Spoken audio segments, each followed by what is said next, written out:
طلع البدر علينا من ثنيات الوداع وجب الشكر علينا ما دعا لله داعي أيها المبعوث فينا جئت بالأمر المطاع. அஸ்ஸலாமு அலைக்கும் வரஹ்மத்துல்லாஹி வபரகாத்துஹு. கண்ணியமிக்க முஃமினீன்களே, நேற்றும் இன்றும் ஓதப்பட்ட அருள் வசனங்களிலே அல்லாஹ் தஆலா பொருளாதாரத்தினுடைய நிலை குறித்தும் வட்டியினுடைய கடுமையை குறித்தும் அல்லாஹ் எச்சரிக்கிறான். இஸ்லாமிய பொருளாதாரத்தினுடைய அடிப்படையே ஹலாலான சம்பாத்தியம்தான். எந்த தொழில் செய்கிறார் என்பதல்ல, ஹலாலான எந்த சம்பாத்தியத்தையும் செய்யலாம், உழைக்கலாம், முயற்சிக்கலாம். பொருளாதாரத்தை குர்ஆன் பாராட்டுகிறது. ஹைர் என்ற வார்த்தையால் சொல்கிறது, ஜீனத் என்ற வார்த்தையால், அலங்காரம் என்ற வார்த்தையால் சொல்கிறது, உலகத்தின் அலங்காரம் என்று சொல்கிறது, உலகத்தினுடைய ஹைர் என்று சொல்கிறது. அதைவோல் நீங்கள் ஜும்ஆவுடைய ஃபர்லை நிறைவேற்றிவிட்டால் ஃபன்தஷிரு, பூமியில் பறந்து சென்று வபத்தகூ மின் ஃபضலில்லாஹ், அல்லாஹ்வுடைய ஃபضலை தேடுங்கள், அருளை தேடுங்கள் என்று சொல்கிறார். பொருளாதாரத்தை தேடுவதை மார்க்கம் ஒருபோதும் தடை செய்யவும் இல்லை, அதற்கு ஒரு வரம்பும் எல்கையும் வைக்கவும் இல்லை. எவ்வளவையும் பொருளாதாரத்தை தேடலாம், ஒரே ஒரு நிபந்தனை ஹலாலாக இருக்க வேண்டும் என்பது மாத்திரம்தான். அது நம்முடைய தொழில்துறையாக இருந்தாலும் சரி, விவசாயங்களாக இருந்தாலும் சரி, வியாபாரங்களாக இருந்தாலும் சரி, தொழில்நுட்பத்தினுடைய எந்த நிலைகளாக இருந்தாலும் சரி. ஆனால் ஹராமான எந்த ஒரு நிலையையும் செய்யக்கூடாது என்று மார்க்கம் சொல்கிறார். இதிலே குர்ஆன் மிக மிக கடுமையாக எச்சரிக்கக்கூடிய ஒரே ஒரு விஷயம் வட்டி என்பது. வட்டிங்கிறது சாதாரணமானது அல்ல. அருமையானவர்களே, ஹதீஸிலே இந்த அளவிற்கு கடுமையான எச்சரிக்கைகள் வந்திருக்கிறது. ஆயத்திலையும் அல்லாஹு தஆலா இதுபோல் ஒரு ஆயத்தை சொல்லவில்லை என்று சொல்லக்கூடிய அளவிற்கு வட்டியினுடைய கடுமையை உணர்த்தக்கூடிய ஒரு காரியங்களை செய்கிறான். நாம் ஒரு உறுதி கொண்டு விட வேண்டும். நம்முடைய வாழ்க்கையிலே எந்த ஒரு நிலையிலையும் நாம் வட்டியை தொடமாட்டோம் என்று நியத்து வச்சுக்கலாமா? அதான் நசீபாக்கிடுவோம். முயற்சி பண்ணோம்னா, ஏன்னா வாழ்க்கையில பல பேருக்கும் பலவிதமான தேவைகள் இருக்கத்தான் செய்யும். திடீரென்று எதிர்பாராத தேவைகள் வரும், நிர்பந்தங்கள் வரும், பல்வேறு நிலைகள் வரும் பொழுதும் கூட அதற்குண்டான மாற்று வழிகளை யோசிக்க வேண்டுமே, அல்லாது வட்டியில போய் விடுதரக்கூடாது.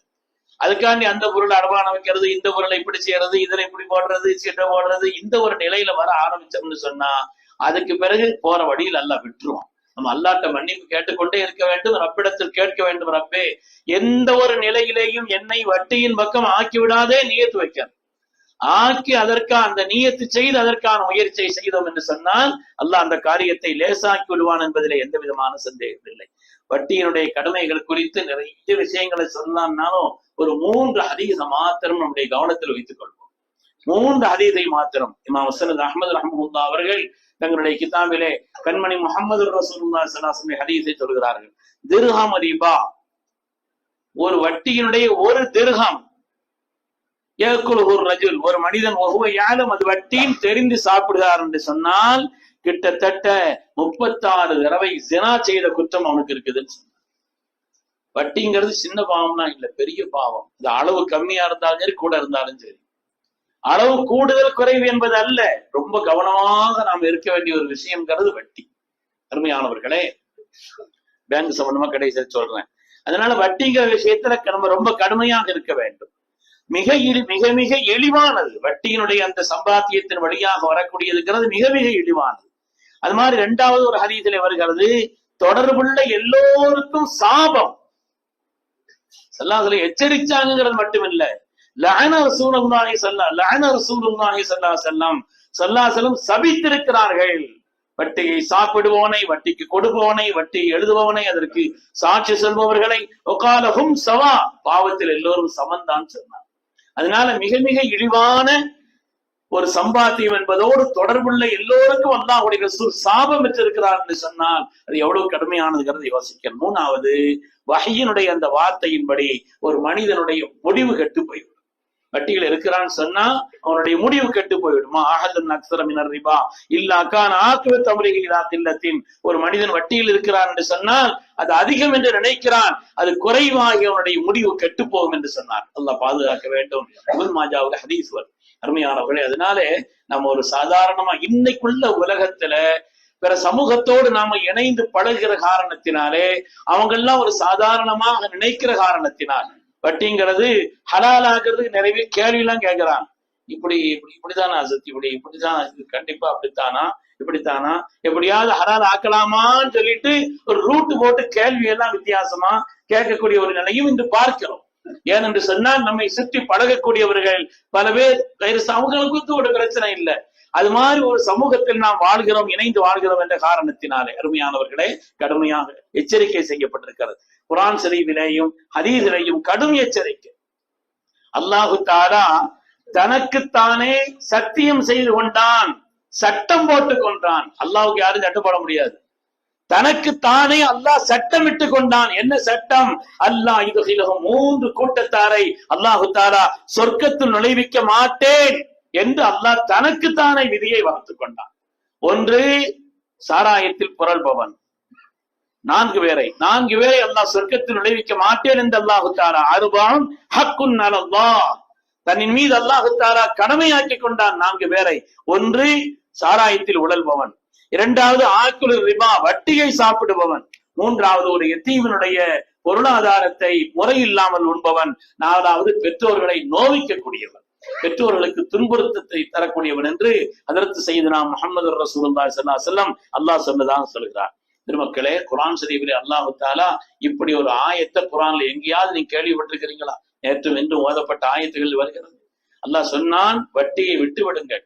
ஃபைல்லம் தஅதனு, நீங்கள் அப்படி வட்டியை ஃபைல்லம் தஃஅலு, நீங்கள் அப்படி செய்யவில்லை என்று சொன்னால் ஃபஅதனு பிஹர்பின் மினல்லாஹி வ ரசூலி, அல்லாஹ் ரசூலோடு யுத்தத்திற்கு தயாராகுங்கள்.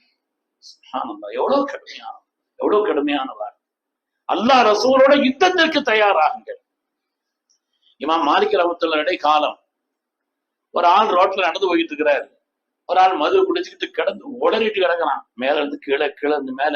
அவன் கிடக்கிற நிலையும் தன்னுடைய நிர்வாணமா எல்லாத்தையும் அப்படி இப்படி ஒரு மாதிரியாகி எதை பேசணும், எவ்வளவு கடுமையான அசிங்கமான வார்த்தைகளை பேசிக்கிட்டு இருக்கிறான். அதை பார்த்து அந்த நபர் அவர் சொல்றாரு, உலகத்துல இந்த மது குடிக்கிறத விட பெரிய பாவம் ஒண்ணுமே கிடையாது. அவர் சொல்றார், ரொம்ப கொடுமையான மிக இழிவான ஒரு செயல் இது அப்படின்னு சொல்லி பேசிட்டு இருக்கும் போது ஒரு ஆள் சொன்னா, இல்ல இதை விட பாவங்கள்லாம் இருக்கு. இல்ல இதுல இருக்கிறதுலே பெரிய பாவம், இதை விட பெரிய ஏதாவது பாவம் இருந்துச்சுன்னா என் மனைவி தலாக்கிட்டார். அந்த மனுஷன் சம்பந்தம் இல்லாம அங்க கொண்டு சம்பந்தப்படுத்தி விட்டுட்டார். அப்படி சொல்லிட்டு அதுக்குள்ளதான் யோசிக்கிறார், ஆகா நம்ம என்னத்தையும் வளரட்டமேன்னு சொல்லிட்டு அந்த இமாம் இல்ல இம்மா அதற்கு இமாம் மாலிக் ரஹ்மத்துல்லாஹி இமாம் மதீனா அவங்கள்ட்ட தான் சட்டம் கேட்கப்படும் அந்த காலகட்டத்துல. அவங்கள்ட்ட போய் கேட்ட உடனே அவங்க சொன்னாங்களா, நாளைக்கு வாங்க. அதுக்கப்புறம் நாளைக்கு போய் கேட்டாங்க, நாளைக்கு வாங்க. மறுநாள் என்று தள்ளி விட்டு கடைசியா அவங்க சொன்னாங்களாம், நான் வஜத்து கிதாபில்லா வலா ஃபீ ஹதீஸ் ரசூலில்லாஹி ஸல்லல்லாஹு அலைஹி வஸல்லம், நான் அல்லாஹ்வுடைய வேதத்தை ஆய்வு செய்தேன், அல்லாஹ்வுடைய ஹபீபின் உன்னதமான ஹதீஸ்களை ஆய்வு செய்தேன், ஆனால் ரிபாவை விட கடுமையான ஒன்றை குர்ஆனும் ஹதீஸும் சொல்லவே இல்லை. எனவே இதை விட ஒரு பாவம் இருந்துச்சுன்னா என் மனைவி தலாக் ஆயிட்டான்.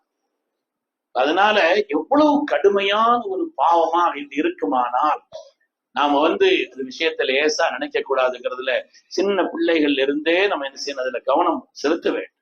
அதுல நாம் அதில் அக்கறை செலுத்த வேண்டும். எந்த ஒரு நிலையிலும் வட்டி நம்மோடு உடையிலோ உணவிலோ எதிலும் கலந்து விடக்கூடாது என்பதை வெளியில வெளிப்படையா பார்த்தா பெருகிற மாதிரி தெரியும். லா யஸ்தவில் ஹபீஸ் வ தய்யிப், சுத்தமும் நல்லதும் ஒன்றா அல்லாஹ் கேட்கிறான். போல வாழ்ந்திருப்புக்கு கஸரத்துல் ஹபீஸ், அசிங்கம் என்பது அதிகமாக இருந்தாலும் அது அதிகமாது. உடம்பு கொஞ்சம் கொஞ்சமா வச்சுச்சுன்னா பரவாயில்லை, பெருத்து சின்ன திடீர்னு பெருக்கிறது வேற, வைக்கிறதுங்கிறது வேற இல்லையா? அதனால வீக்கம்ங்கிறது வேறு. அருமையானவர்களே, அதனால வட்டிங்கிறது இருக்குதே, அது நிச்சயமாக நெருப்பை சாப்பிடுவார்கள். ஹதீஸ்ல வட்டியை சாப்பிடுபவர்கள் நரகத்தின் நெருப்பை சாப்பிடுகிறார். அது மாதிரி அல்லாஹ் தஆலா சொல்றது, அழிந்தே தீரும். யம்ஹகுல்லாஹு ரிபா வ யுர்பி ஸதகாத், சதகாத்துகளை அல்லாஹ் வளர்க்கிறான், வட்டியை அழிக்கிறான். என்னங்க வித்தியாசமான ஒரு பார்வையா இருக்கு. கொடுத்தா குறைகிறது சதக்கா, அது வாங்குறது கூடணும் இது குறையணும். அல்லாஹ் சொல்றான் அது கூடும் இது குறையுங்கிறான் மாத்தி. சதக்கா கூடும், சதக்கா அதிகரிக்கும், அது வளர்ச்சியை செய்யும் உன்னுடைய பொருளாதாரத்திலே. வட்டி என்பது உன்னுடைய நல்ல பொருளாதாரத்தையும் சேர்த்து நாசமாக்கிவிடும், நல்ல பொருளாதாரத்தையும் சேடித்து அழித்துவிடும் என்று சொல்கிறான். உண்மையானவர்களே, அதாவது சொன்ன மாதிரி பணத்தட்டுப்பாடு யாருக்கும் வரலாம். பலஸ்தீனத்துல யூதர்கள் இருக்கிறாங்களே, அரசியல் ரீதியா இன்னைக்கு அவங்களுக்கு ஏற்படக்கூடிய அந்த ஆக்கிரமிப்பை விட ஆரம்பத்துல யூதர்கள் என்ன செய்தாங்கன்னா, இன்னைக்கு நம்ம தமிழ்நாட்டுடைய முக்கியமான ஊர்கள்ல இந்த வடநாட்டுல இருந்து யாரது மார்வாடிஸ் அவங்க என்ன செய்யறாங்க, கூட விலை கொடுத்தாலும் கிட்ட வாங்கிடுறான் இடத்த, முக்கியமான இடத்துல வாங்கி அப்புறம் கொஞ்ச நாள் கழிச்சு விலை கூட கொஞ்சம் கழிச்சு வித்துருக்கலாமோ இவர் நினைச்சுக்கிட்டே இருக்கிற. அதனால அப்படி மாதிரி அந்த யூதர்கள் பலஸ்தீனத்தினுடைய அந்த பூமியை சாதாரண ஜனங்களாக இருந்த அவர்களுக்கு பணத்தினுடைய ஆசையை காட்டி அவர்களுக்கு அதிகமான வட்டி கொடுத்தார்கள், பணத்தை கொடுத்தாங்க, எதிர்பாராத அளவுக்கு பணத்தை கொடுத்துட்டு நிலத்தை வாங்கி எழுதிக்கிட்டாங்க, நிலத்தை எழுதி வாங்கி வச்சுக்கிட்டாங்க. இன்றைக்கு அரசியல் ரீதியாக ஒடுக்கப்படக்கூடிய அந்த சமுதாயம் அதற்கு முன்னாலே அவர்கள் பொருளாதார ரீதியாக ஒடுக்கப்பட்டார். பொருளாதார ரீதியாக அந்த இடங்களை எல்லாம் யூதர்கள் தங்களுக்கு சொந்தமாக்கினார் என்பதை பார்க்கிறோம். வறுமையானவர்களே, அதனால வட்டி விஷயத்துல ரொம்ப கடுமையா இருக்கு. இந்த பாவம் பல பாவங்களை உண்டாக்கும், ஒரு பாவம் பல பாவத்தை கொண்டு வந்துவிடும். வட்டி பெருகக்கூடிய இடத்துல விபச்சாரம் பெருகி இருக்கும், மாதிரி வட்டி பெருகக்கூடிய இடத்துல தற்கொலைகள் கூடும். எத்தனை தற்கொலைகள் படித்து பாருங்கள், வட்டியினுடைய கொடுமை தாங்க இயலாமல். அதனால வட்டி பெருகக்கூடிய இடத்துல தற்கொலை பெருகும். அதே போல மனிதனிடத்தில் உழைக்கும் எண்ணமே போய்விடும். வட்டி கொடுக்க ஆரம்பிச்சான்னு வைங்க, இன்னைக்கு கொடுத்தா நாளைக்கு வட்டி, அது வட்டி குட்டி போடும், அப்படி குட்டி போடும் பொழுது அவன் இப்படி உழைப்பான். உலகத்தினுடைய சந்தையே, உலக பொருளாதாரம் என்பதே ஒரு பொருள்களை உருவாக்குவதும் அதை சந்தைப்படுத்துவதும் தான், பொருள்களை உற்பத்தி செய்யறதும் அதை சந்தைப்படுத்துவதும் தான் உலகத்தினுடைய இயக்கம். ஆனால் அந்த இயக்கத்தையே முடக்கி போட்டு விடக்கூடிய ஒரு காரியம் தான் வட்டி என்பது. அதனால வட்டி விஷயத்துல ரொம்ப கவனமா இருக்கும். பேங்கு கூட நிர்பந்தத்துக்கு தான் பேங்கு கூட நிர்பந்தமான ஒரு நிலைக்குத்தான் ஒரு பொருளை பாதுகாக்கிறதுக்கு உண்டான ஒரு நிலை. ஒரு இடத்துல இருந்து இன்னொரு இடத்துக்கு பொருளாதாரத்தை டிரான்ஸ்பர் செய்ய வேண்டியது இருக்குது, அங்க மாத்தி வர வேண்டியது இருக்குது. இப்படி ஒரு நிர்பந்தத்துக்குத்தான். இல்லை என்று சொன்னால் அது பேங்க்ல உள்ள அந்த பணத்தை எடுத்து அப்படி செய்யலாமா, இப்படி செய்யலாமா, பள்ளிவாசலுக்கு இது கொடுக்கலாமா, அது கொடுக்கலாமா, இந்த ஒரு பத்துவம் இல்லை. பொருளாதாரம் அதுல உள்ள வரக்கூடிய இதை வாங்கவும் கூடாது. ஒரு வேலை நிர்பந்தமா இன்னைக்கு அதை சங்கிகள் தவறான ஒரு வழியில பயன்படுத்துறாங்க என்றெல்லாம் செய்திகள் சொல்லப்படுகிற காரணத்தினாலே அந்த வட்டி வாங்கினா நன்மை எதிர்பார்க்காத ஏழைகளுக்கு கொடுத்துட்டு போயிடணுமே தவிர அதுக்கு நமக்குள்ள உடமையே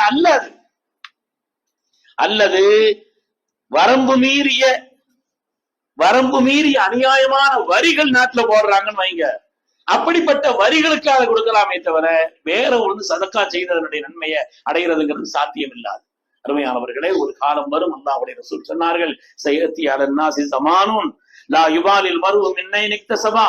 ஒரு காலம் வரும், அந்த நேரத்தில் ஒரு மனிதன் எப்படி சம்பாதிக்கிறான் என்பதை பொருட்படுத்த மாட்டான். அமினல் ஹலாலி அமினல் ஹராம், ஹலாலா சம்பாதிக்கிறானா ஹராமா சம்பாதிக்கிறானா என்று பொருட்படுத்த மாட்டான். சொல்றாங்க இல்லையா, இன்னைக்கு வேப்பக்காய் வித்த காசு கசக்குதா, நாய் வித்த காசு குறைக்குதான்னு சொல்றாங்க, தேன் வித்த காசு இனிக்குதா, என்னத்தையோ பணம் தானே, பணம் தானே நடிச்சுக்கிட்டு இருக்க. அப்படி அல்ல, நமக்கு பணம் எல்லாம் பணம் அல்ல. சிலது நெருப்பு, சிலது நரகம், சிலது அல்லாஹ்வுடைய கோபத்தை தரக்கூடியது என்றெல்லாம் மார்க்கம் நமக்கு சொல்லி காட்டிருக்கிற காரணத்தினாலே பொருளாதாரம் என்பது மனிதனுடைய முக்கியமான ஒரு நிலைப்பாடு, நம்முடைய வாழ்விற்குண்டான ஒரு வாழ்வின் அம்சம். அது விஷயத்துல கவனமா இருந்தோம் என்று சொன்னால் நம்முடைய கல்வி பிரகாசிக்கும், நம்முடைய அமல்கள் சீராகும், அல்லாஹ்வுடைய பொருத்தம் கிடைக்கும். அல்லாஹ் தஆலா ஹலாலான ரிஸ்கை நமக்கு விசாலமாக்கி தந்தருள்வானா, ஹராமான எல்லா ரிஸ்கை விட்டும் அல்லாஹ் நம்மை பாதுகாத்தருள்வானா, அவனுடைய பொருத்தத்தை பெற்ற சாலிஹீன்களில் அல்லாஹ் எந்தெந்தும் நம்மை கபூல் செய்தருள்வானாக. ஆமீன் ஆமீன் யா ரப்பல் ஆலமீன். வ ஆகிரு தஅவானா அல்ஹம்துலில்லாஹி ரப்பில் ஆலமீன்.